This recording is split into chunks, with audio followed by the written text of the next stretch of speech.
first things first, we're gonna wake up first thing in the morning, roll out of bed, empty our bowels. Yes, this is part of the process. On average, most people sleep between 6 and 8 hours. So that means you're in a fasted state first thing in the morning. When you weigh yourself after eating or drinking, the food and liquid in your stomach could add an additional kg or 2 temporarily, which isn't actual body weight. And once we get our body weight first thing in the morning, what we're gonna do is measure our height. For a more accurate process, you can get your body weight measured too. Some gyms may have machines where you can measure your body fat. If you do so, make sure you stick to one machine and one machine only, because one machine's reading and body fat may be completely different to another. If you like this video so far, give it a thumbs up and let me know below the brand of scale you're using or the gym you're taking your measurements at. So now that we have our weight and our height, we're going to calculate our TDEE, which is our total daily energy expenditure, aka how much calories we burn on a day-to-day basis. There are formulas to do this accurately, but the formulas are just mind-blowing. So lucky for us, there are so many TDEE calculators out there online. My favorite one, and the one I use all the time, is tdeecalculator.net. I've left a link in the description. If you have pounds and feet, you could easily convert this on Google to centimeters and kg, or vice versa. Then once you have that, you're going to select your gender, enter your age, enter your weight, and enter your height. Then you want to select how active you are. There are 5 activity levels to choose from. The first one is sedentary, which is little to no exercise. The next is lightly active, which is 1 to 3 sessions a week. Then the third one is moderately active. This is 3 to 5 sessions a week. Next is very active, which is 6 to 7 sessions a week. And finally, there's athlete. This is probably multiple sessions a day. But to be honest, this can be very misleading. For example, with myself, I go to the gym 5 times a week, and within these 5 days, I have 2 HIIT sessions a week, as well as hitting 10,000 steps a day, 7 days a week minimum. And even sometimes I do play some paddle and some football within the weeks too. I'm probably somewhere between very active and moderately active. Then once we choose our activity level, we're going to calculate and set up our goal. And it gives you your stats, and it says you are a 30-year-old male who is 173 centimeters tall and weighs 71 kg while doing moderate exercise. I felt like I gave too much information away there. Then once you do this, it provides you with your maintenance calories, which is how much calories you need to eat to maintain your body weight. It gives you your daily calories. For example, in my situation, 2,552 calories a day and 17,862 calories a week. It's good to have both these figures, to be honest, because some days you may eat less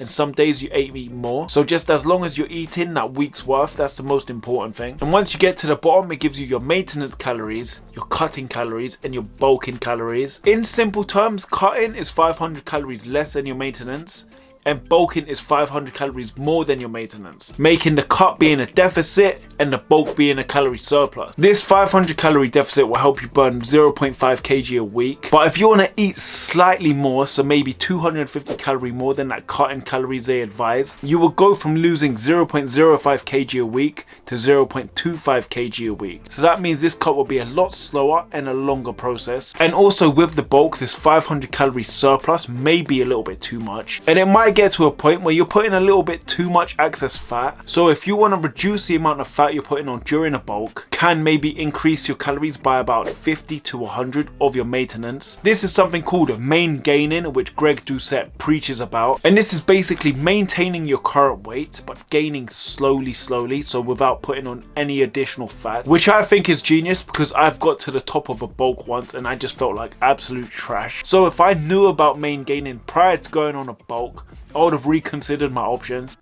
So if your weight plateaus for a week or two, drop your calories by about 100 or 200. Obviously that you're losing weight, your maintenance calories, what you got at the start of your cut, is no longer your maintenance calories anymore. So you're going to have to reduce your calorie intake slightly with this, and exactly the same as a bulk. If your weight has plateaued and you're not gaining weight for about a week or two, increase your calories by about 100 or 200. Now we're on to calculating our macros. So it's important to note there's 4 calories per gram of protein, 4 calories per gram of carb and 9 calories per gram of fat. And with these macros, you want to be cautious about what your protein intake is. I normally go by the rule of 1 pound of protein per pound in body weight. So let's use my example. I weigh 71 kg, which is 156 pounds. So in an ideal world, I want to hit 156 grams of protein a day. But I normally take this number and add 20. So that there's 4 calories per gram of protein and I'm having 176. So that means 704 calories of my daily intake should be protein. But this is just a minimum. Like I said, on days I exceed this. And because I prioritize protein, I'm flexible with my carbs and fats. So next we're on to the macro tracking. So what you want to do and download and set up a calorie tracking app. I personally use MyFitnessPal. So for the sake of the video, I'm just going to be talking about MyFitnessPal. You want to set up your calories and macros manually under goals. Then you enter your weight, whether you're maintaining, bulking or cutting. And then MyFitnessPal will give you how much calories they think you should be eating based on your goal weight,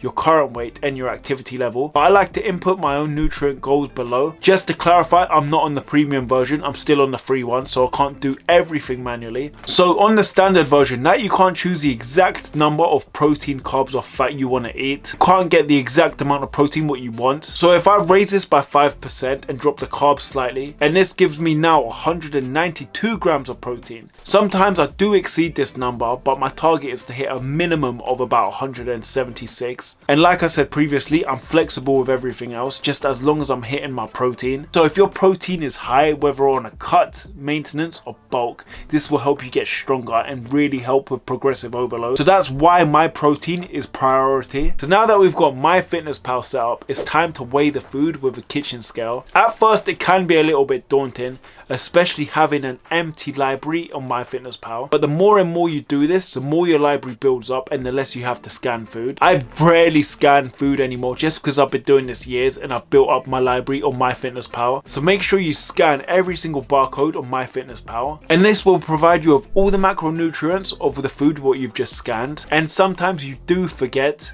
and throw the label in the bin before scanning it, but it's okay. This eventually turns into a habit. You could either get into the habit of cooking and scanning your labels, which I prefer to do, or you could either do this all in one. Once you go shopping and bring all your food back, you could scan them all there, so they're in your library. In terms of your ingredients, make sure you weigh everything raw. For example, your meats, your steak, chicken, fish, and same with your pasta, your rice, spaghetti.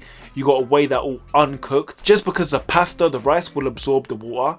So this will con you out of a few additional calories, and we wouldn't want that, especially if you're on a cut. You also have to watch out for hidden calories like oils, sauces and drinks. You would never believe this, but this teaspoon of olive oil is about 80 calories. And if you keep having that unscanned, they do add up, especially across a week. That's adding an additional 400 calories to your diet a week. And also, MyFitnessPal isn't 100% accurate. There are some times where I scan something and the value on the bottle to the label is completely different, but always just double check the label. For that tip there, give this video a thumbs up and drop a subscribe if you're not subscribed already. Final tips, remember, be consistent. You're not going to get to your goal weight overnight.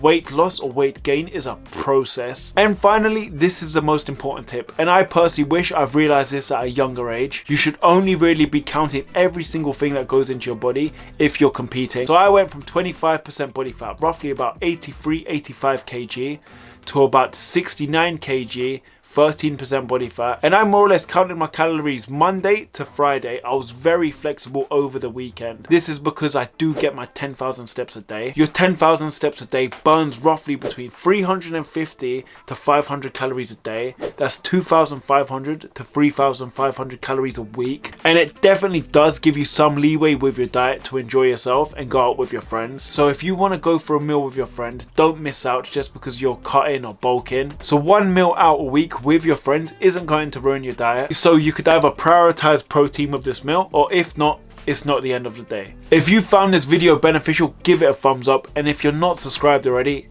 hit the subscribe button and watch this next video.